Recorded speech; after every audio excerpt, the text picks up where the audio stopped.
2층과 3층 계단 쪽인데 떨어졌다고 하면 3층과 4층이잖아요. 네. 기껏해야 5m가 안 되는데 어떻게 이 두개골에 심한 손상이 있을 수 있느냐? 그건 좀 이상하다. 2022년 5월 20일 오전 6시 40분경 대부분의 상점들이 아직 문을 열지 않은 조용한 아침, 경남 남해읍의 한 상가 거리가 유독 소란스러웠습니다. 3층 높이의 건물에 모여있던 사람들, 곧이어 사이렌 소리가 들리고 경찰들이 도착했습니다. 상가 계단에 여성이 피를 흘리며 쓰러져 있다는 신고를 받았습니다. 아직 숨이 붙어 있다고 했고 계단에서 넘어졌을 가능성이 있어 구급차와 함께 출동했습니다. 여성이 발견된 곳은 상가 2층과 3층 사이의 계단 쪽. 여성 주변에는 다량의 피가 흘러 있었고 얼굴과 입 주변의 피는 이미 말라 있었습니다. 머리와 얼굴, 팔다리 등 전신에 여러 군데 찢긴 상처가 발견되었고 특히 머리 부위의 두개골이 심하게 손상되어 있었습니다. 저희가 여성을 발견했을 때는 이미 숨을 쉬고 있지 않았습니다. 우선은 추락사고로 보고 있지만 정확한 사인을 위해 부검을 진행할 예정입니다. 사고를 당한 여성은 60대 박금영 씨. 그런데 부검 결과 그녀의 체내에서 수면제 성분이 발견됐습니다. 의료 기록을 확인해보자 지난 3월 24일과 5월 16일 두 차례 병원에서 수면제 성분인 졸민정 7정을 처방받은 금영 씨. 그녀는 꾸준히 수면제를 복용해 왔던 것으로 보였습니다. 그렇다면 박금영 씨는 약 기운에 실수로 발을 헛디뎌 계단에서 넘어지는 사고를 당한 것일까? 하지만 이상한 점이 있었습니다. 처음엔 사고 여성이 나이도 있으시고 평소 수면제를 복용해왔던 걸로 봐서 3층 계단에서 추락한 걸로 추정했습니다. 그런데 이상한 건 3층에서 4층으로 올라가는 계단에도 혈흔이 발견됐어요. 사망자 혈흔이었고요. 박 씨의 추락 지점보다 한층 위에서 혈흔이 발견된 아이러니한 상황. 그리고 박 씨는 왜 수면제에 취해 몸도 가누지 못한 채 이른 아침부터 이 상가에 있었던 것일까? 들어가는 의혹에 경찰은 그녀의 지난 행적을 조사했습니다. 사고 4일 전 원래 남해에 거주하던 박 씨가 김해로 내려간 것이 확인됐습니다. 알고 보니 그곳에 딸이 살고 있었고요. 3일 정도 그 집에 머물렀던 것으로 보입니다. 사고 직전 돌연 딸의 집에 내려갔던 박금영 씨. 하지만 그곳에 3일을 머물렀던 박 씨는 19일 오전 다시 남해로 올라왔습니다. 그리고 자신의 집이 아닌 이 상가로 향한 그녀. 혹시 박 씨의 딸은 무언가를 알고 있지 않을까? 엄마는 원래 남해에 있는 아는 수녀님 집으로 가시려고 했었어요. 그런데 좀 문제가 생겨서 하룻밤을 그 상가에서 보내고 다음날 수녀님 집으로 간다고 일정을 바꾸시는 것 같더라고요. 박 씨가 상가에서 하룻밤을 보낼 거라고 했다는 겁니다. 그렇게 단 하루를 보내러 상가로 향했던 금영 씨. 하지만 안타깝게도 하필 그 하루에 박 씨에게 끔찍한 사고가 발생했습니다. 이건 기가 막힌 우연이었을까? 의문의 상가에서의 하루. 그건 어떤 하루였을까?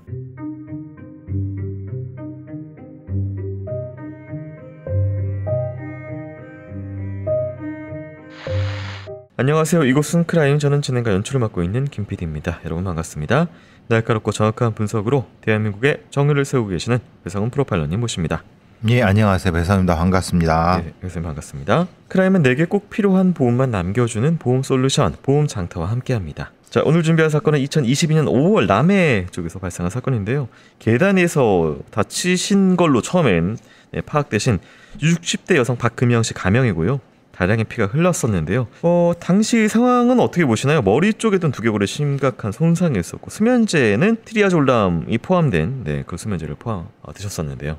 이게 그러면 실수, 사고 추락, 사고에 의한 추락사. 근데 보통 이 정도의 추락은 머리가 아니라 이 정도면 뭐 딱히 이 전면부나 아니면 다리나 이런 거일 텐데 물론 이렇게 계단에서 이렇게 우르르 내려와서 네. 아니면 이렇게 회전을 해서 다양한 가능성을 보고 아마 경찰은 추정을 할 겁니다. 그런데 네. 문제는 머리, 얼굴, 팔다리에 찢긴 상처는 그럴 수 있다고 쳐요. 근데 두개골에 심한 손상이라는 것이 이게 가능하냐?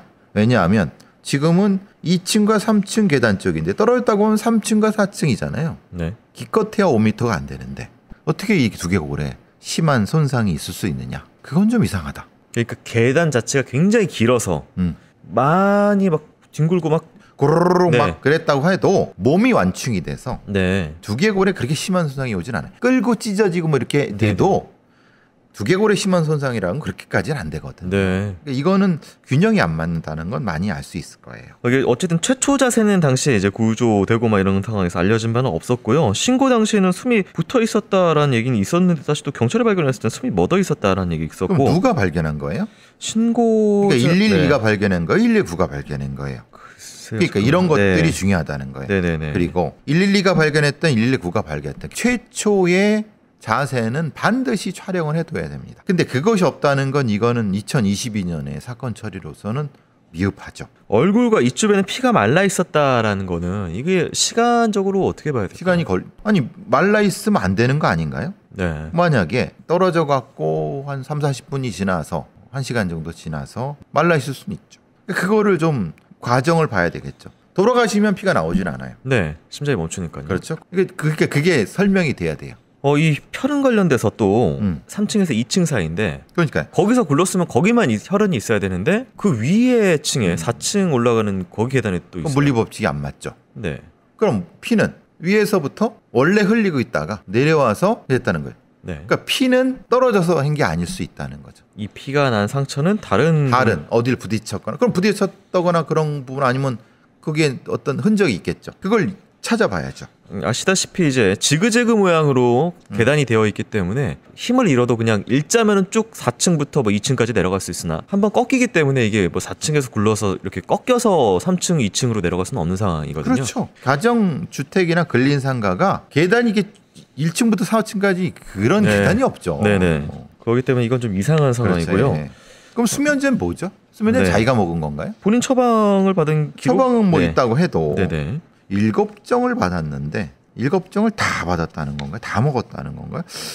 그럼 이건 양에 대한 걸 한번 생각해 봐야 될 것 같아요. 먹고 약간 미몽 상태가 될 수 있는 상태인 건지. 근데 미몽 상태가 돼도 왜 나와? 그건 좀 정확히 봐야 되겠죠. 이제 이 박금영 씨 같은 경우에는 뭐 원래 일정이 또 있었다고 하지만 갑자기 일정을 바꿔서 하루만 그 상가에 있을게 하고 했는데 하필 또 그날 여기서 수면제를 먹고 여기서 그런 굴른 사고가 났었다. 이게 어쨌든 피해자 마지막 동선 같은 것들은 이제 수사는 어떻게 진행이 될까 이런 것. 이 사건이 어떤 사건인가를 먼저 파야 되겠죠. 네. 말하자면 이게 자살이야? 아니면 뭐 타살이야? 사고사야? 그러면 행적을 봐야 되겠죠. 자기 집이 어디고 여기는 왜 왔고 이렇게. 보통 그러면 자살이라고 하면 자기 집에서 할 가능성이 높는 건데 네. 여긴 자기 집이 아닌데 그럼 여기에 약을 먹고 쉴 정도의 공간인가? 또 이상한데 이런 걸 쫓아 올라가죠. 참고로 이 상가 같은 경우는 1, 2층은 이제 가게가 있었고요. 3층에 주거 시설이 있는 그런 보통 그렇죠. 네, 건물이었다고 합니다. 경찰은 박금영 씨가 갑자기 일정을 변경한 이유에 대해서 조사를 했었는데요. 이후 수사 상황 살펴보도록 하겠습니다.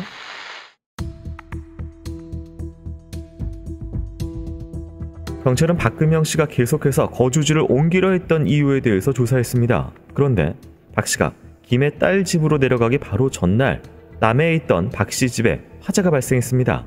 전기난로 바로 옆에 콘센트가 있었던 것이 화재의 원인이었고 이 사고로 집을 잃은 금영 씨는 잠시 머물 곳을 구하고 있었던 겁니다. 그런데 그녀는 왜 약속된 수녀의 집이 아닌 불편한 상가에서 굳이 하루를 머문 것일까? 확인 결과 박 씨가 거주하던 상가 3층 소유주가 그녀의 남편이었습니다. 최근에 매물을 내놓긴 했는데 아직 팔리진 않았던 것 같아요. 그렇다면 박 씨의 남편은 지금 어디에 있을까? 같은 해 1월 박 씨 부부가 탄 화물차 포터가 내리막길에서 속도를 제어하지 못해 전봇대를 박았고 이 사고로 그녀의 남편은 심한 중상을 입었습니다.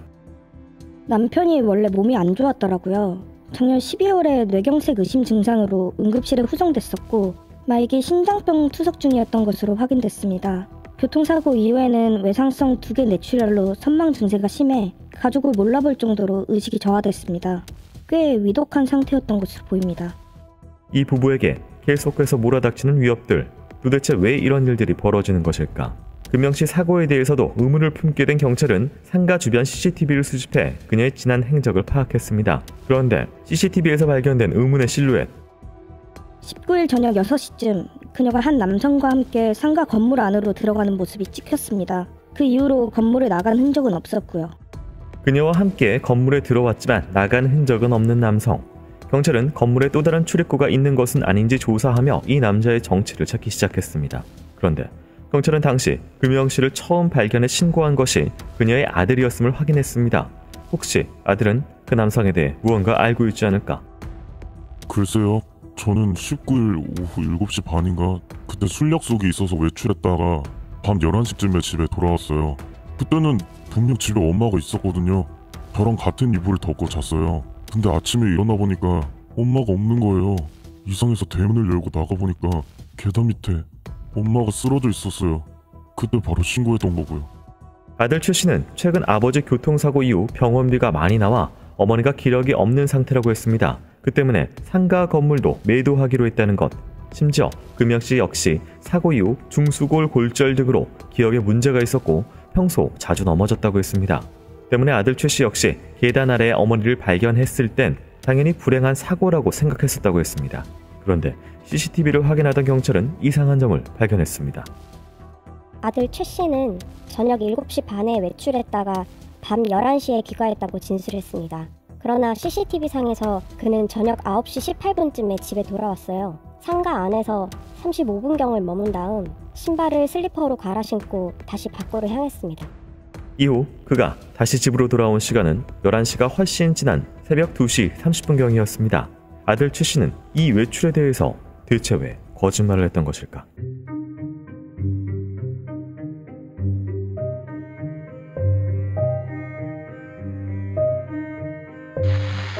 이 박금영 씨 그리고 남편 짧은 기간에 좀 여러 사고가 일어났습니다.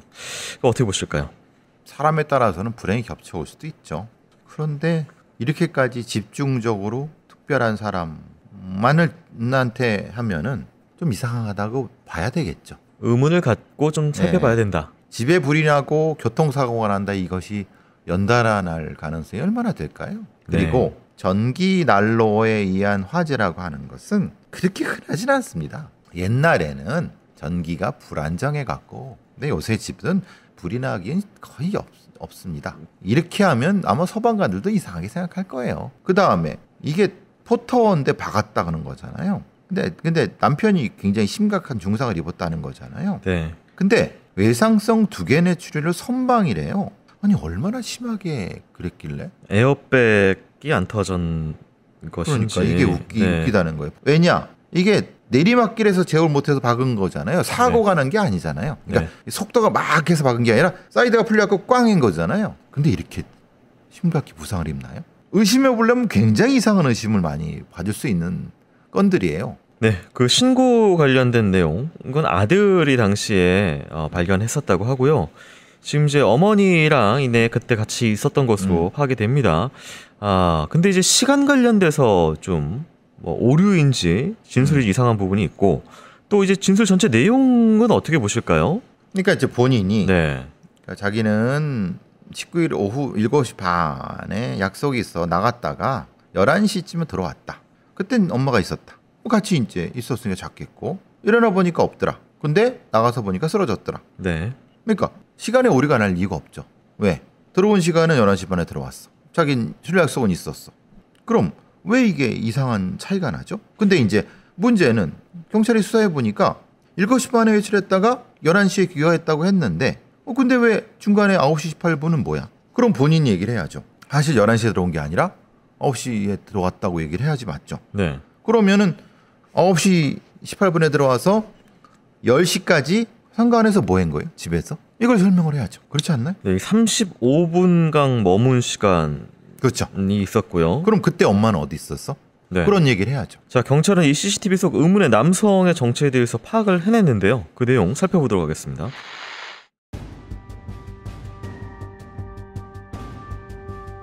(19일) 저녁 6시경 금영 씨와 함께 상가 안으로 들어온 뒤 흔적도 없이 사라졌던 남성. 그런데 놀랍게도 경찰이 찾아 헤매던 CCTV 속 의문의 남성은 금영 씨 아들 최 씨였습니다. 그리고 최 씨 외에 CCTV상 따로 건물을 드나든 수상한 인물은 없었던 것으로 확인됐습니다. 그때 경찰은 박금영 씨의 딸로부터 새로운 사실을 듣게 됐습니다.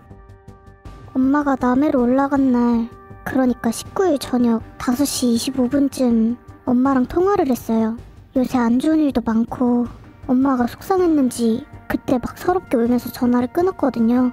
그게 마음에 쓰여서 달래주려고 저녁 7시쯤 다시 전화를 걸었는데 받지를 않더라고요.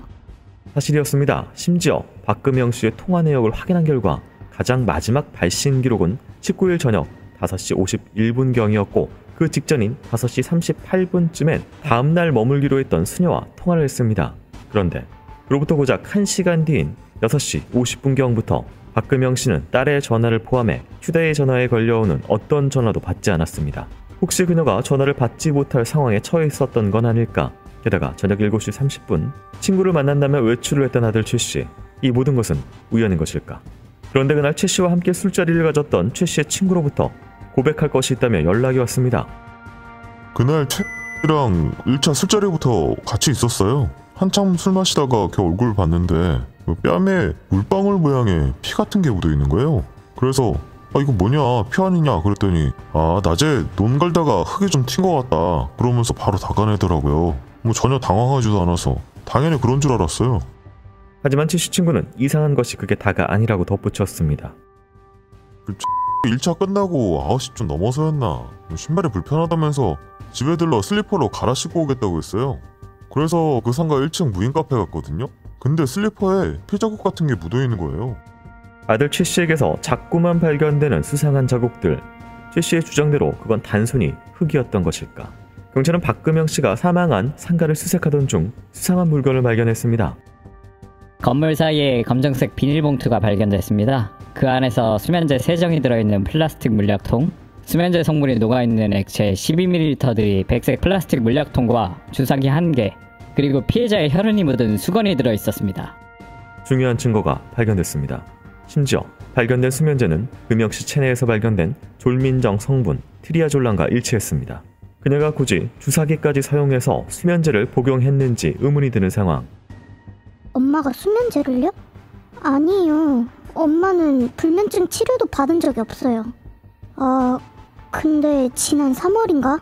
엄마가 전화로 남동생이 잠을 잘 못 자서 수면제를 대리 처방해준 적이 있다고 했었어요. 그때 동생이 그거 다 먹고 죽을까봐 걱정이라고.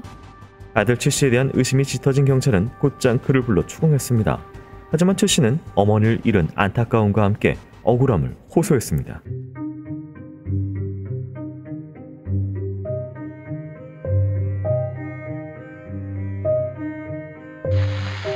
이 아들이 왔다 갔다 했던 부분하고 그 같이 동석했던 친구가 뭔가 물방울 모양의 자국, 자기가 보기에는 핏자국 같은 게 묻어 있었다. 뭐 슬리퍼에도 뭔가 묻어 있었다. 이런 이야기들이 있었거든요. 이 위치와 이 물방울 모양, 이 흔적은 뭘 시사할까요? 본인은 약속을 나갔고 네. 11시에 들어왔다. 근데 친구는 다른 얘기를 해요. 계속 한 번, 두 번 집을 왔다 갔다 했다는 거죠. 근데 묻어 있고 신발도 이상해. 본인은 뭘 했는지를 얘기를 해야 되잖아요. 근데 하필 그 뒤에 바로 금영 씨가 돌아가셨어요. 그럼 당연히 연관성이 있다고 보는 게 맞죠.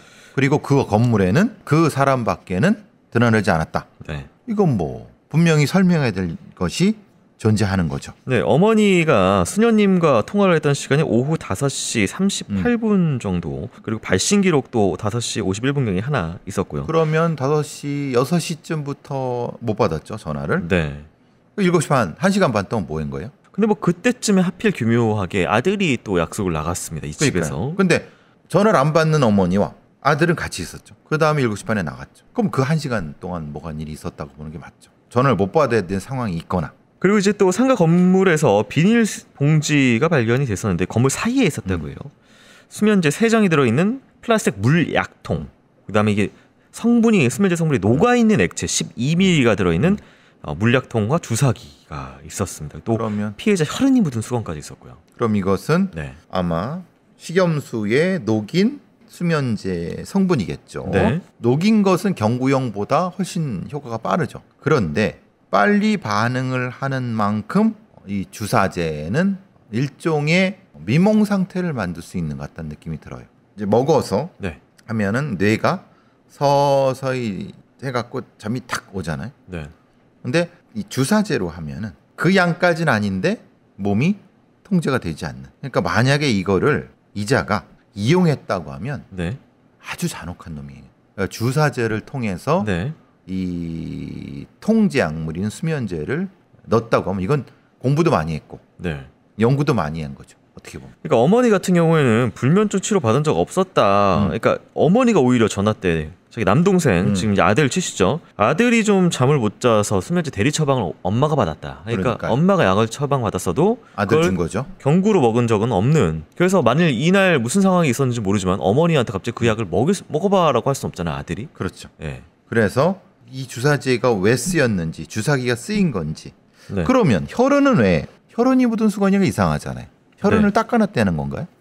닦아냈으면 만일 응급한 상황이면 그거를 다 뭉쳐가지고 건물 사이에 버릴 리는 그렇죠. 없죠. 그러니까. 자기가 구호 중에 묻은 네. 그러니까 네. 이거는 뭐가 안 맞는 거예요. 네. 설명이 필요하죠.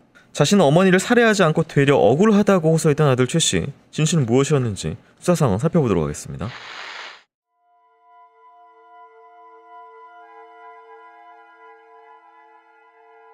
의문의 비닐봉투와 수면제 그리고 진술까지 모든 정황이 아들 최 씨를 향하고 있는 상황. 그런데 쓰러진 엄마를 발견해 신고했다는 최 씨의 진술이 갑자기 달라졌습니다. 그날 저녁에 엄마랑 신랑이가 있었어요. 3층 현관 입구에서 같이 죽자면서 저를 밀고 당기고 하더라고요. 그렇게 3층 계단 아래까지 저를 밀쳤어요. 저도 참다가 하지 말라고 엄마를 뿌리쳤는데 그때 엄마가 계단 뒤로 넘어진 거예요. 피도 그때 튄 거고요. 다 사고였어요. 하지만 박금영 씨를 부검한 법의관의 의견은 달랐습니다. 박 씨의 상처 및 신체의 손상이 굴러떨어진 추락의 상황에서 발생할 수 있는 것이 아닌 둔기 등을 포함한 폭행에 의해서만 발생할 수 있다고 판단한 것입니다. 특히 두개골과 턱뼈의 골절에 집중한 전문가. 두개골과 턱뼈가 골절이 될 정도면 둔기로 수차례 가격을 당했다고 봐야 합니다. 현장의 혈흔 상황을 비교 분석해보면 박 씨는 멱살을 잡힌 채 얼굴 부분을 계단 모서리에 수차례 내려쳐진 것으로 추정됩니다. 위 사실과 지금까지의 정황을 토대로 한 수사진의 추정은 아들 최 씨가 19일 저녁 엄마 금영 씨를 1차로 폭행했고 이때 아들의 뺨에 어머니의 혈흔이 튀었으나 그 사실을 모른 채 그는 저녁 7시 30분 약속 장소로 향했습니다. 이때 의식이 남아있던 금영 씨가 상가 이곳 저곳을 돌아다녔고 이로 인해 4층에도 혈흔이 묻어 있었던 것. 그런데 1차 술자리를 마치고 잠시 슬리퍼를 갈아 신기 위해 집으로 향했던 최 씨. 그때 금영 씨를 발견하고 재차 폭력을 가했으며 그때 그의 슬리퍼에도 혈흔이 묻었고 금영 씨는 끝내 사망하게 된 것으로 추정했습니다. 그렇다면 최 씨는 대체 왜 엄마 금영 씨를 잔인하게 폭행하고 살해한 것일까? 최 씨에게 수억 원 상당의 빚이 있는 것을 확인했습니다. 2020년부터 불법 해외 사설 선물 투자를 이용했더라고요. 사실상 도박에 가깝죠. 빚을 청산하기 위해 주변 지인 친척들에게 22번에 걸쳐 적게는 100만 원, 많게는 1000만 원가량의 돈을 빌린 사실도 확인됐습니다. 심지어 그는 아버지가 중환자실에 입원해 있을 때도 아버지의 계좌에 있던 7천만 원을 자신의 계좌에 입금해 이 역시 선물 투자에 사용했고 돈을 얻기는커녕 계좌의 잔액을 마이너스가 될 정도로 한도까지 모두 소진한 것으로 드러났습니다. 아버지 입원하시고 병원비로 집이 많이 힘들었어요. 뭐라도 보탬이 되어보려고 해결해보려고 투자를 했던 겁니다. 근데 그게 하다 둑이 터진 것처럼 급속도로 빚이 늘어난 것뿐이에요. 하지만 최 씨는 경남 남해군의 토지 및 그 위로 지상 건물을 소유하고 있었습니다. 하지만 이를 매각해 빚을 청산하려는 구체적인 시도는 보이지 않았습니다. 심지어 5월 11일경에는 3억 5천만 원 상당의 주택을 매수하기 위해 알아보는 등 상식적이지 못한 행동을 보였던 최 씨. 경찰은 최 씨의 채무와 부모의 보험 관계로 수사를 확대했습니다. 최 씨 아버지의 재산이 15억에서 18억 정도였는데 부모가 사망하면 모든 재산 상속은 아들인 최 씨가 상속받을 수 있는 상황이었습니다. 이미 많은 부채를 보유한 최 씨는 다시 선물 투자에 투입할 돈이 필요했던 것으로 보이고요. 이후 발생한 교통사고로 최 씨의 아버지는 중환자실에, 화재로 집을 잃은 그의 어머니는 사망한 상태였습니다. 이 모든 것은 우연이었을까? 그런데 최 씨 핸드폰에서 그의 주장을 모두 뒤엎을 만한 단서가 발견됐습니다. 무엇을 숨기고 싶었는지 그는 자신의 핸드폰을 공장 초기화한 뒤 수사기관에 제출했지만 추적 결과 그동안 그가 검색해온 모든 기록이 드러났습니다. 그곳에는 계단에서의 살인, 사고사 부검, 졸피뎀 깨워도, 머리 손상 사망, 부검 혈액 검사, 혈액 마르는 시간 등의 내용이 담겨 있었습니다. 그리고 경찰은 조사를 통해 박금영 씨 집에 화재가 났던 상황도 뭔가 이상했음을 발견했습니다.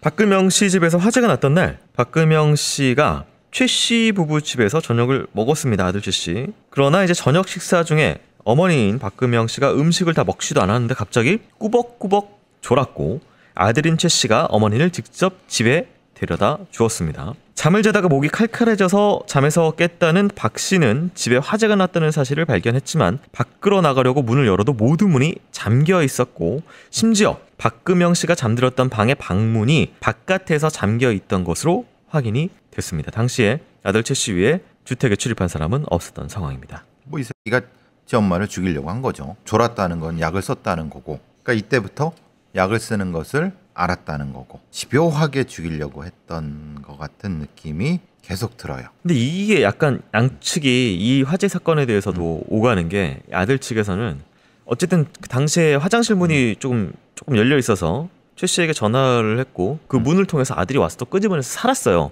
이거를 변호인 측에서는 주장을 했는데 검찰 측에서는 당시에 전화를 받고 최 씨만 온 게 아니라 최 씨 아내도 같이 왔기 때문에 어쩔 수 없었죠. 구조 안 하면은 의심받는 상황이어서 구조한 거 아니냐. 그렇죠. 이런 주장이거든요. 그러니까 완전히 화장실 문이 잠그는 걸 사실은 깜빡한 거죠. 네. 그죠? 그래서 못할 줄 알고 막 그랬는데 열려 있으니까 그럼 열려 있는 어떻게? 지 마누라가 보고 있는데 지 마누라랑 보겠어요? 또 주변 사람이 볼 수 있으니까 구한 거니까 그것은 뭐 말 같지도 않은 소리고. 근데 사실 저는 자동차 사고가 제일 의심스러워요. 당시에 그 아들 역시 그 차에 타고 있던 게 나중에 좀 확인이 그게 운전자예요. 네, 확인됩니다. 이걸 운전한 놈이 아들놈이에요. 네. 그러니까 포터라는 것은 화물차기 때문에 앞에 운전자는 되고 나머지 둘은 안전벨트를 써도 사실은 이걸 조절할 수 있단 말이에요. 예를 들면 지금 계속해서 반복적으로 이 사람이 사용한 것으로 추정되는 게 수면제이기 때문에 또 식사 중에 수면제를 먹여서 그렇죠. 조시는 분을 태워놓고 안전벨트는 풀러놓고 운전을 했을 가능성도 배제할 수 없겠네요. 배제할 수 없고 네. 이 머리의 충격 때문에 중상을 입어갖고 두뇌계 출혈이에요. 네. 선망이 나타난 거예요. 네네. 이게 뭐냐? 외상성이에요. 외상성입니다. 네. 네. 외상. 그래서 제가 계속 아니 포토를 그렇게 했는데 어떻게 그게 가능하냐? 그건 뭐냐면 이놈이 사실은 사골 위장해서 머리에 상처를 냈고 똑같이 지 엄마한테도 한 거예요 그때. 네. 근데 이분들은 모르지. 왜냐하면 이미 충격을 많이 아니 수면제요. 수면제를 네네. 먹였기 때문에. 그러니까 지금 한 번 충격한 다음에 머리를 잡고 그렇죠. 그냥 앞에다 계속 그렇죠. 박았다. 예, 그래서 돌아가시게 만든 거예요. 이 새끼 진짜 나쁜 새끼예요. 그리고 나서 네.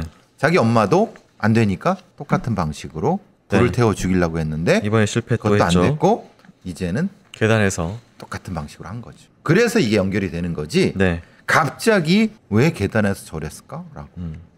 경찰 추정에 의하면은 이제 당시 이제 재구성했을 때 1차 폭행을 한 다음에 아들이 약속 장소에 나갔고 그때는 이제 숨이 붙어 있었 것으로 추정됐었는데 왜 또 이제 신고를 안 하고 건물 밖으로 도망치지 않았냐라고 이제 하는 부분이 또 있었고 다시 돌아와서 재차 공격을 했었다는 추정이 있었거든요. 그러니까 왜 그러냐? 왜 네. 1차 공격을 그랬느냐? 네. 아버지 그렇게 해갖고 아버지는 바로 돌아가시지 않았어요. 아, 시간이 필요하다. 그렇죠. 바로 죽게 되면 자기가 했잖아요. 구조하지 않고 긴 시간 이후에 숨 끊어지고. 그렇죠. 네. 그리고 그 살아남는다 하더라도 네네. 정신적으로 문제가 생긴다는 것을 아버지의 죽음을 통해서 알게 된 거예요. 네. 그러니까 엄마한테 똑같이 하려고 했는데 문제는 엄마가 깨어난 거예요. 그래서 이 새끼 막 하니까 그때 죽인 거죠. 그러니까 다시 돌아갔을 때 당황했겠네요. 그렇죠. 왜냐하면 아버지 네. 섬하려고 그랬는데 당연히 시간을 봤는데 그렇게 안 된 거죠. 이 시간 정도 술 먹고 들어가면 죽어 있을 거라고 생각했는데 그렇죠.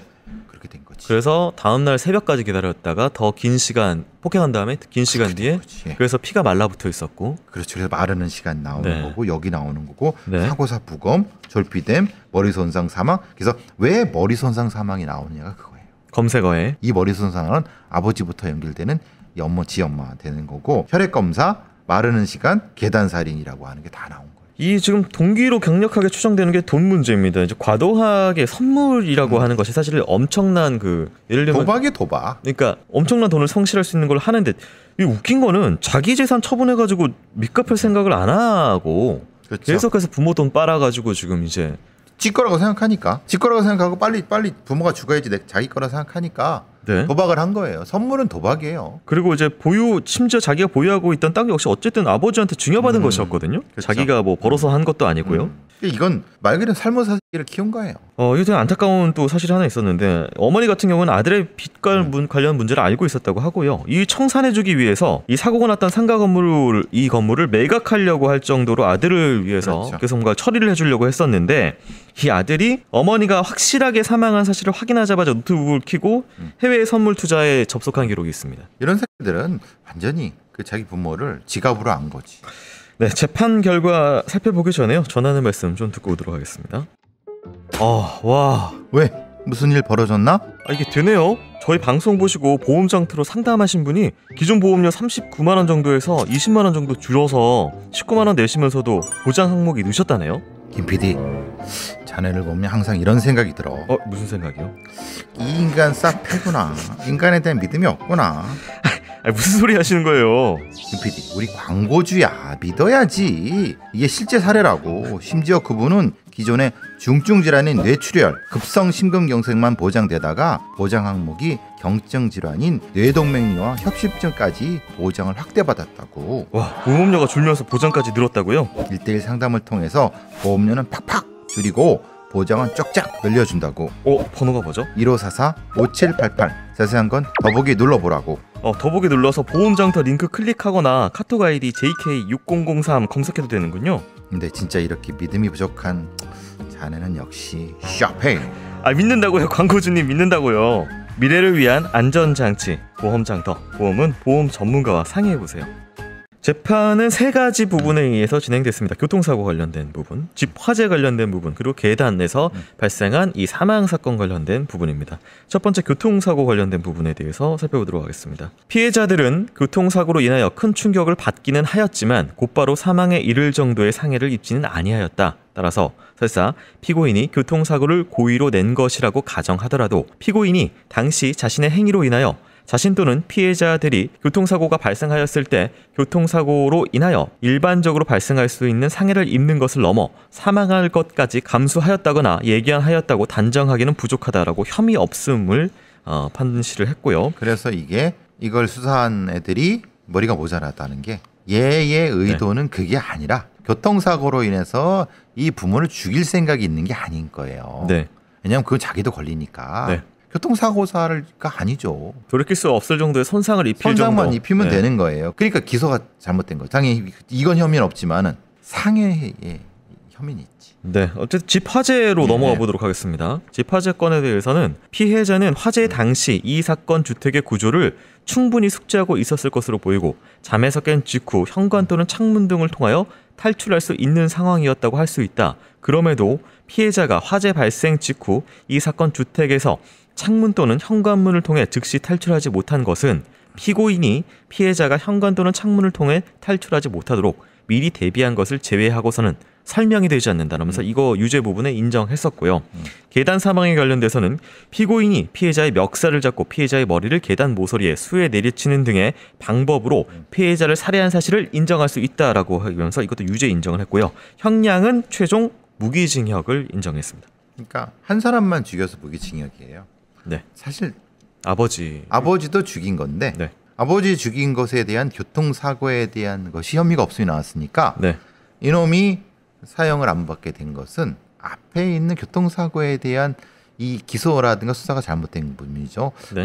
유도해서 죽게 만들었기 때문에 연결하면은 사실은 이놈은 사형이 돼야 돼요.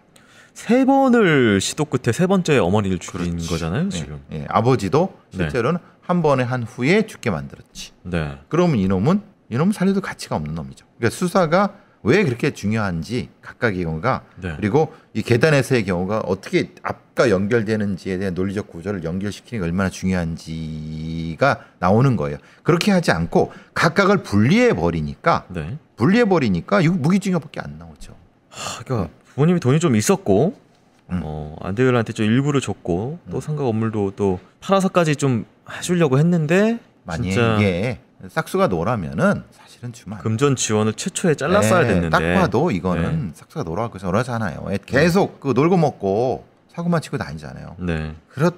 이걸 뭐 부모의 잘못이라고 하기도 참 애매하지만 제가 이 부모님을 탓하는 게 아니라 이건 진짜 용서받지 못할 놈이죠. 우리가 박한상 사건부터 시작해서 이런 비슷한 사건들을 많이 보잖아요. 네. 그럼 이놈은 자기 부모 탓을 하겠죠. 자기 부모가 자기 이렇게 만들었다 그러겠죠. 진작 또 처리해줬으면 내가 이런 것까지 그렇죠. 않았다. 네. 당연히 이건 이놈의 책임이에요. 이놈의 목숨으로 갚아야 돼요. 이렇게 잔혹한. 너무 안타깝습니다. 특히는 뭐 이제 뭐 이런 자식에 의해서 부모에 의해서 발생하는 친족 사례가 아주 잔혹하게. 게다가 굉장히 잔혹했기 때문에 굉장히 고통스럽게 마지막을 맞이하신 피해자의 명복을 빌도록 하겠습니다. 수고 많으셨습니다. 수고하셨습니다.